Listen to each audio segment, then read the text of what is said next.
ಅಭಿವೃದ್ಧಿ ಆಗಿಲ್ಲ, ದಿವಾಳಿ ಆಗಿದೆ ಅಂತೇಳಿ ಪಾಪ ಅಪ್ರಚಾರ ಮಾಡಿಕೊಂಡು ಬೀದಿಗಳಲ್ಲಿ ಬೆಲೆ ಜಾಸ್ತಿ ಅಂತ ಹೇಳ್ಕೊಂಡು ಸುಳ್ಳು ಹೇಳ್ಕೊಂಡು ಅಲಿತಾ ಇದ್ದಾರೆ. ಇವತ್ತು ಮೋದಿ ಅಧಿಕಾರಕ್ಕೆ ಬಂದು 11 ವರ್ಷಗಳಾಯ್ತು. ಬಿಜೆಪಿ ಹೇಳಿದ್ರು ಈ ದೇಶದಲ್ಲಿ ಬಿಜೆಪಿ ಅಧಿಕಾರಕ್ಕೆ ಬಂದ್ರೆ ವರ್ಷಕ್ಕೆ ನಿರುದ್ಯೋಗ ಯುವಕರಿಗೆ 2 ಕೋಟಿ ಉದ್ಯೋಗ ಕೊಡ್ತೀನಿ ಅಂತ ಹೇಳಿದ್ರು. ಇವತ್ತಿಗೆ ಅವರು 11 ಕೋಟಿ ಉದ್ಯೋಗ ಕೊಡಬೇಕಾಗಿತ್ತು, 11,000 ಕೊಡ್ಲಿ. 22 ಕೋಟಿ 22 ಕೋಟಿಗೆ 220 ಜನ ಉದ್ಯೋಗ ಕೊಡಲಿಲ್ಲ. ಇನ್ನು ನಮ್ಮಲ್ಲಿ ಹೇಳಿದ್ರು ಅವರು, ಈ ಕಾಂಗ್ರೆಸ್ನವರು ಸ್ವಿಸ್ ಬ್ಯಾಂಕ್ನಲ್ಲಿ ಬ್ಲ್ಯಾಕ್ ಮನಿ ಇಟ್ಟಿದ್ದಾರೆ, ಆ ಹಣ ತಗೊಂಡ್ಬಂದು ಪ್ರತಿಯೊಬ್ಬರ ಅಕೌಂಟ್ಗೆ 15 ಲಕ್ಷ ಆಗ್ತಿದೆ ಅಂತ ಹೇಳಿದರು. 15 ರೂಪಾಯಿ ಕೂಡ ಹಾಕಿಲ್ಲ. ಇನ್ನು ಗ್ಯಾಸ್ ಬೆಲೆಯನ್ನ ನಾವು ಕಡಿಮೆ ಮಾಡ್ತೀವಿ ಅಂತ ಹೇಳಿದ್ರು, ಗ್ಯಾಸ್ ಬೆಲೆಯನ್ನ ಜಾಸ್ತಿ ಮಾಡಿದ್ದೇ ಈ ಬಿಜೆಪಿ ಸರ್ಕಾರ, ಮೋದಿ ಸರ್ಕಾರ. ಇನ್ನು ಬೇಳೆ ಬೆಲೆ, ಡೀಸೆಲ್ ಬೆಲೆ, ಪೆಟ್ರೋಲ್ ಬೆಲೆ ಇವೆಲ್ಲವನ್ನು ಮಾಡಿದ್ದು, ಹೆಚ್ಚಿಗೆ ಮಾಡಿದ್ದು ಮೋದಿ ಸರ್ಕಾರ, ಬಿಜೆಪಿ ಸರ್ಕಾರ. ಇಷ್ಟೇ ಅಲ್ಲ, ಇವತ್ತು ನಮಗೆ ಹಿಂದೆ ಮನಮೋಹನ್ ಸಿಂಗ್ ಸರ್ಕಾರ ಇದ್ದಾಗ 50 ಲಕ್ಷ ಕೋಟಿ ಸಾಲ ಇತ್ತು.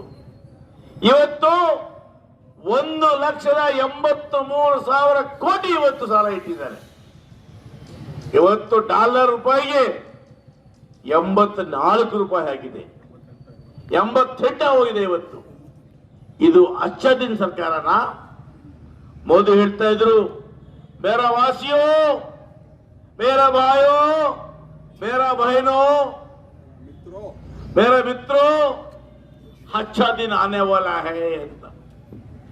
ಅಚ್ಚ ದಿನ ಬಂತ? ಬರ್ಲಿಲ್ಲ.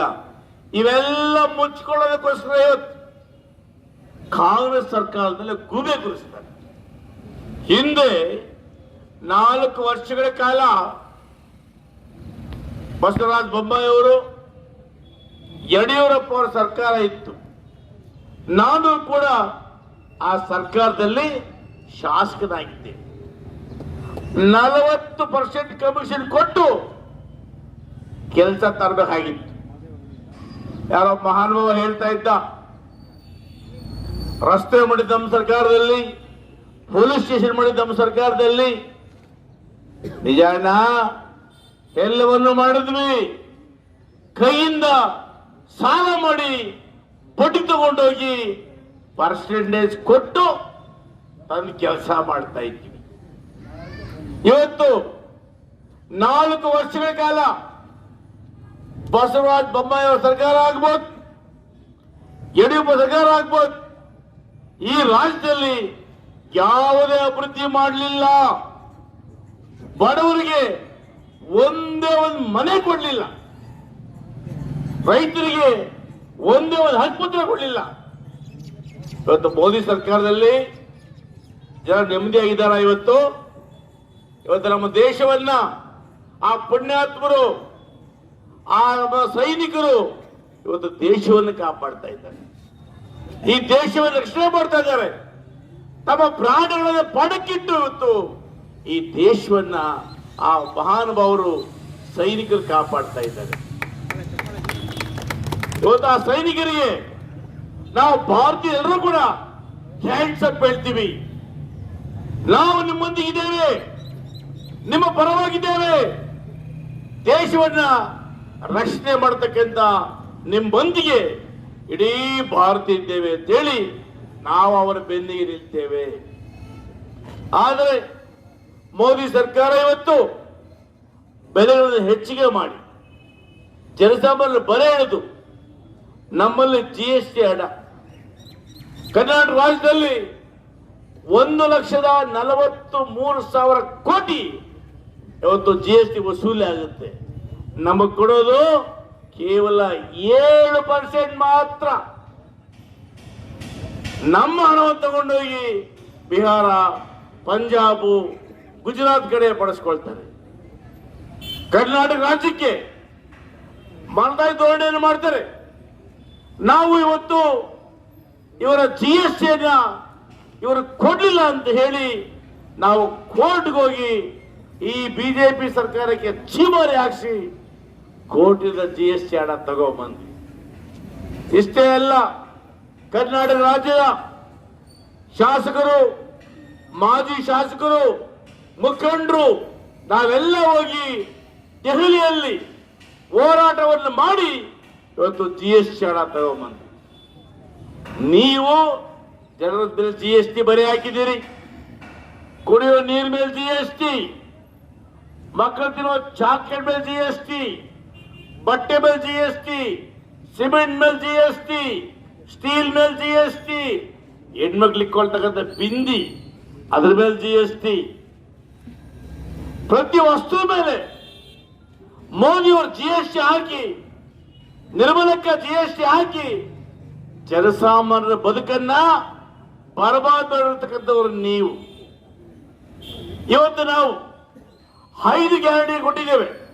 ನಿಜ, ಕಾಲಕ್ಕೆ ನೋಡಿದಾಗ ಹಿಂದೆ ಏನು ಬಿಜೆಪಿ ಸರ್ಕಾರ ಮಾಡಿದೆಯೋ ಅದಕ್ಕಿಂತ ಇವತ್ತು ಕಾಂಗ್ರೆಸ್ ಸರ್ಕಾರ ಕೆಲವು ಹೆಡ್ಗಳನ್ನು ಎಕ್ಸಿಲೇಟ್ ಮಾಡಿರ್ತಕ್ಕಂಥ ಏನೂ ಜಾಸ್ತಿ ಅಲ್ಲ. ನಾವು ಸಿದ್ದರಾಮಯ್ಯ ಸರ್ಕಾರ 1 ವರ್ಷಕ್ಕೆ 52,000 ಕೋಟಿಯನ್ನ ಬಡವರಿಗೆ, ದಲಿತರಿಗೆ, ಜನರಿಗೆ ಕೊಡ್ತಾ ಇದ್ದೀವಿ. 1,01,111 ರೈತರಿಗೆ, ಆ ಗ್ರಾಮಗಳಿಗೆ ಕಂದಾಯ ಗ್ರಾಮಗಳನ್ನು ಮಾಡಿ ಇವತ್ತು ನಾವು ಪಟ್ಟ ವಿತರಣೆ ಮಾಡಿದ್ದೇವೆ. 2,000 ಗ್ರಾಮಗಳು, ಇವತ್ತು 2,000 ಗ್ರಾಮಗಳಿಗೆ 1,11,000 ಪಟ್ಟ ವಿತರಣೆ ಮಾಡೋ ಮೂಲಕ ಇತಿಹಾಸವನ್ನು ಬರೆದಿದ್ದೇವೆ. ಇವತ್ತು ನಿಮ್ಮ ಕಾಲದಲ್ಲಿ ಬಡವರಿಗೆ ಒಂದು ಪೀನ ಮುದ್ದೆ ಆಗಿಲ್ಲ. ನಿಮ್ಮ ಕಾಲದಲ್ಲಿ ಇವತ್ತು ನಾವು ಆಯ್ಕೆ ಮಾಡಿಕೊಂಡು ಪ್ರತಿ ಗ್ರಾಮಗಳನ್ನ P ನಂಬರ್ ಮುಕ್ತ ಗ್ರಾಮಗಳನ್ನು ಮಾಡೋದಕ್ಕೆ ಹೊರಟಿದ್ದೇವೆ. ಪಾರ ನಂಬರ್ 57 ಆಗಿರ್ತಕ್ಕಂಥವರಿಗೆ ಆ ಜಮೀನನ್ನ 30 ಮಂಜೂರು ಮಾಡಕ್ಕೆ ಇವತ್ತು ಕ್ರಮ ತಗೊಂಡಿದ್ದೇವೆ.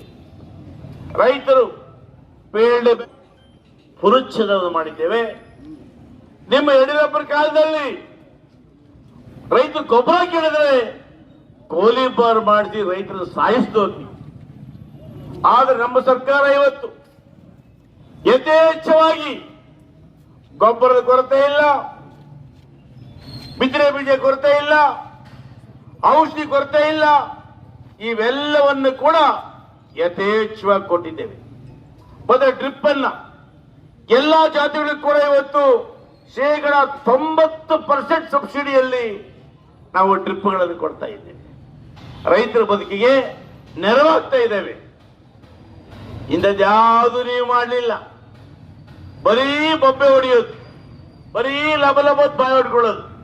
ಇವತ್ತು ಹೇಳ್ತಾರೆ ಬೆಂಗಳೂರಿನಲ್ಲಿ